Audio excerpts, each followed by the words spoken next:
Hello everyone, I am doctor Sonia from impress on homeopathy. आज का हमारा टॉपिक है एक्ने। सबसे ज़्यादा जो देखने को मिलती है प्यूबर्टी की एज में ये प्रॉब्लम देखने को मिलती है, या फिर आजकल 30s की एज में भी लोगों को एक्ने या पिंपल्स की समस्या देखने को मिलती है। तो आज हम बात करेंगे एक्ने के बारे में। उससे पहले अगर आप हमें YouTube पे देख रहे हैं और हमारे चैनल पर नए हैं तो हमारे YouTube चैनल को सब्सक्राइब कर दीजिए और बेल आइकन प्रेस कर दीजिए ताकि आपको हमारी जो अगली वीडियोस हैं उनकी नोटिफिकेशंस मिलती रहें। अगर आप हमें फेसबुक या इंस्टाग्राम पे देख रहे हैं तो हमारे पेज को लाइक कीजिए, शेयर कीजिए। अब हम बात करते हैं एक्ने के बारे में। एक्ने क्या होता है? मेनली ये एक स्किन की इन्फ्लामेटरी कंडीशन होती है, जिसमें क्या होता है कि जो हमारी स्किन होती है उसके ऊपर पोर्स होते हैं और जो स्किन के अंडर में है वो सिबेशियस ग्लैंड होती हैं, जो कि ऑयल ग्लैंड भी जिनको हम बोल सकते हैं, जो सीबम प्रोड्यूस करती हैं। इन दोनों को कनेक्ट करता है एक हेयर फॉलिकल। जब क्या होता है कि ये सिबेशियस ग्लैंड बहुत ज्यादा सीबम प्रोड्यूस करने लग जाए और जो डेड स्किन सेल्स है और हेयर फॉलिकल मिलके उस पोर को बंद कर दे, उसको क्लोग कर दे, मतलब कि उसको क्लोज कर दे और बंद कर दे, उस कंडीशन में एक्ने बनता है। और एक्ने अगर जब ये कंडीशन बस्ट आउट हो जाए, जो मैंने बताया कि जो प्लग बन गया है और उसने पोर को क्लोज कर दिया है, जब ये बस्ट आउट हो जाता है तो वो पिंपल की फॉर्म ले लेता है। तो ये होता है इसका मैकेनिज्म कि एक्ने कैसे बनता है, मेनली क्यों बनता है, इसके कॉजेज की बात करते हैं हम कि एक्ने होता क्यों है। जैसे कि मैंने बताया कि सीबम जब ज्यादा प्रोड्यूस होने लग जाता है, वो कब होता है? मेनली जब अडल्ट 13 की एज के बाद क्या होता है कि जो एंड्रोजन हॉर्मोन्स होते हैं वो ज्यादा प्रोड्यूस होने लग जाते हैं और वो जो हमारी ऑयल ग्लैंड है उनसे उसके बाद सीबम ज्यादा प्रोड्यूस होने लग जाता है हमारे एंड्रोजन्स की वजह से। उसमें क्या तो जो मेल सेक्स हॉर्मोन्स होता है और फीमेल सेक्स हॉर्मोन्स होते हैं वो 13 की एज के बाद जब प्रोड्यूस होते हैं उसकी वजह से सीबम ज्यादा प्रोड्यूस होता है। इसलिए ये टीनेज जो होती है उसमें ये कंडीशन ज्यादा देखने को मिलती है।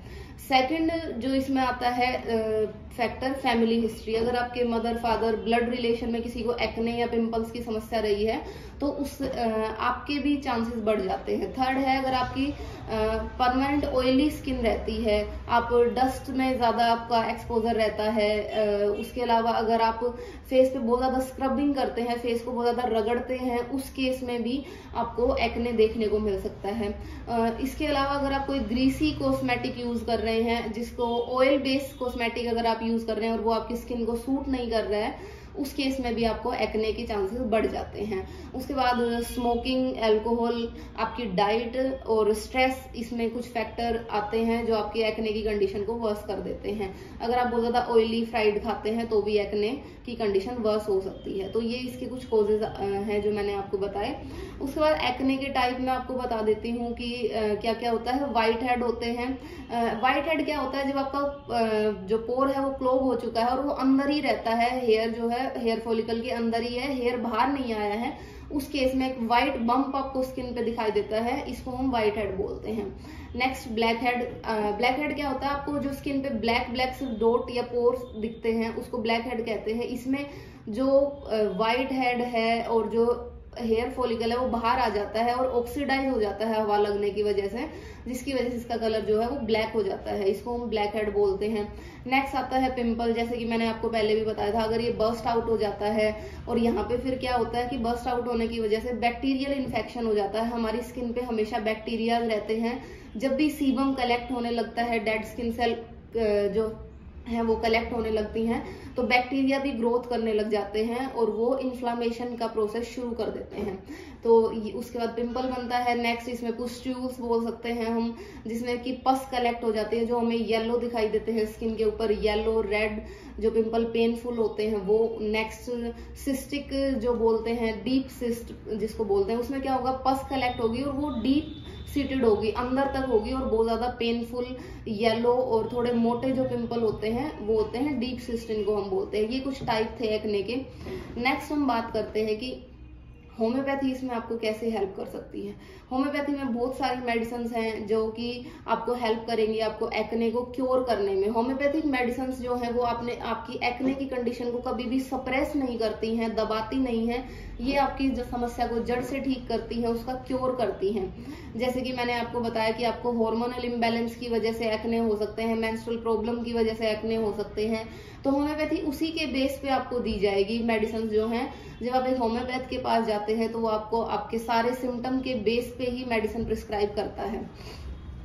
कुछ मेडिसिन के मैं नाम बता देती हूँ, जैसे कि जो मोस्ट कॉमनली यूज होती हैं, जैसे कि पल्सटिला 30। अगर आपको मेंस्ट्रुअल प्रॉब्लम है, इरेगुलरिटीज हैं और आपको फैटी या ऑयली चीजें खाने के बाद पिंपल ज्यादा बढ़ रहे हैं, तो आप पल्सटिला 30 शुरू कर सकते हैं। ये मेडिसिन आपको काफी हेल्पफुल रहेगी।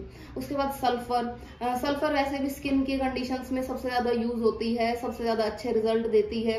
जब आपकी स्किन बहुत ज्यादा गंदी दिखाई देती है, बहुत अनहेल्दी स्किन होती है, जिनकी बहुत ज्यादा ईची एक्ने होते हैं और हीट की वजह से हॉट वेदर में जब बढ़ते हैं और रेडिश कलर के पिंपल्स जब होते हैं, उनमें बहुत ज्यादा खारिश होती है हर टाइम और वो पेनफुल होते हैं, उन केसेस में आप सल्फर 30 यूज कर सकते हैं। नेक्स्ट है नक्स वोमिका 30। अगर आपको पेट की दिक्कत के साथ, मान लो आपको इनडाइजेशन है, कॉन्स्टिपेशन है लंबे टाइम से, उसके साथ आपको एक्ने आ रहा है, तो आप नक्स वोमिका 30 यूज कर सकते हैं।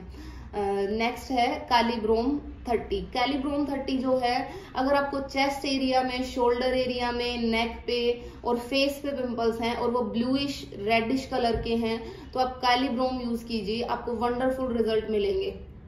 उसके बाद आता है berberis aquifolium mother tincture.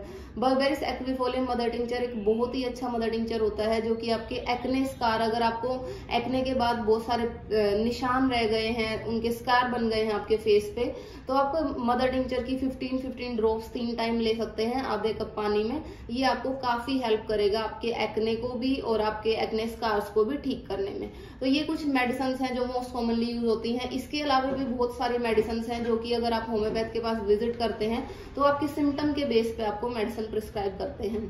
Next अगर हम बात करें आप क्या क्या चेंजेस करके अपने पिंपल को ठीक कर सकते हैं, सबसे पहले तो आप ध्यान रखिए कि आप अपने फेस पे क्या यूज कर रहे हैं। अगर आपकी ऑयली स्किन है तो ऑयल बेस्ड जो मॉइस्चराइजर, ऑयल बेस्ड जो फेस वॉश या कोई भी cosmetic product oil based use ना करें, जेल बेस्ड प्रोडक्ट यूज करें। जितना अगर आपको बार बार आप स्क्रब यूज ना करें, अगर अपने फेस को अगर स्क्रब कर रहे हैं तो ज्यादा रगड़े नहीं। उसके अलावा अपनी डाइट का ध्यान रखें, पानी 3 से 4 लीटर पानी डेली पिए। जितना ज्यादा अगर आप हाइड्रेटेड रहेंगे उतना ज्यादा आपका जो इन्फ्लामेशन है वो कम होता है। ऑयली फ्राइड फूड जितना ज्यादा अवॉइड करेंगे तो आपके पिंपल जो हैं वो धीरे धीरे ठीक होने लग जाएंगे। उसके अलावा योगा कीजिए और हाइजीन का पूरा ध्यान रखिए ताकि जो इन्फ्लामेशन है वो डिक्रीज हो सके, बढ़े ना। ये कुछ टिप्स हैं। अगर आप हमसे कंसल्ट करना चाहते हैं या किसी भी बीमारी को लेके कंसल्ट करना चाहते हैं तो हमारे क्लिनिक पे विजिट कर सकते हैं या नीचे दिए गए नंबर पे हमसे कांटेक्ट कर सकते हैं। Thank you.